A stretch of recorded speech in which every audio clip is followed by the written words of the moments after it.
வணக்கம். இப்போது நாம் பார்க்க போவது பாம்பாட்டம் படத்தின் திரை விமர்சனம்.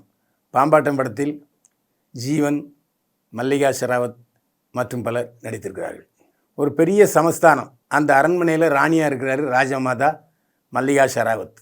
தன்னிகரில்லா பேரரசியாக வாழ்கிறார்.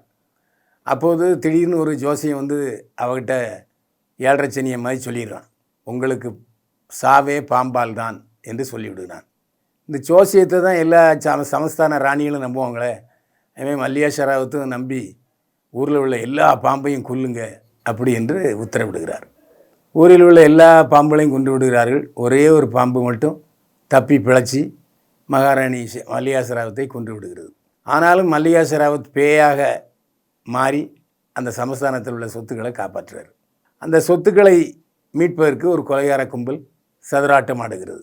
தன்னுடைய சமஸ்தானத்து சொத்துக்களை எப்படி காப்பாற்றுகிறார், அதற்கு எப்படி ஜீவன் உதவுகிறார் என்பது தான் கதை.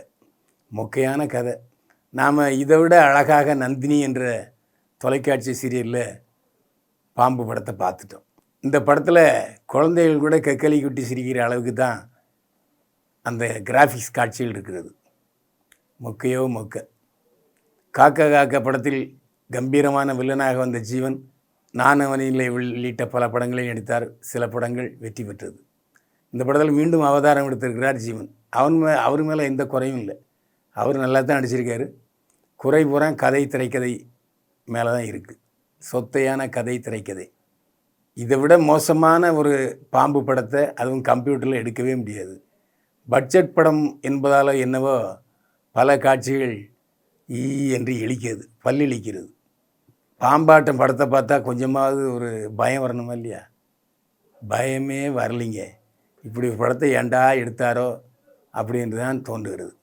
கதை திரைக்கதை வசனம் எழுதிய வி.சி. வடிவுடையான் சரியாக தன்னுடைய மூளையை கசக்கி இன்னும் பரபரப்பாக திரைக்கதை அமைத்திருந்தால் படம் வித்தியாசமாக இருந்திருக்கும். கதை திரைக்கதையால் படம் ரொம்ப போரடிக்குது, தூக்கம் வருது. இந்த பாம்பாட்டத்தை பார்த்தால் தியேட்டரில் குரட்டை விட்டு தூங்கலாம். பாம்பாட்டம் படத்துக்கு பைல்வான் பார்வையில் 100க்கு 28 மதிப்பெண்கள். மீண்டும் சந்திப்போம். வாழ்க வளமுடன்.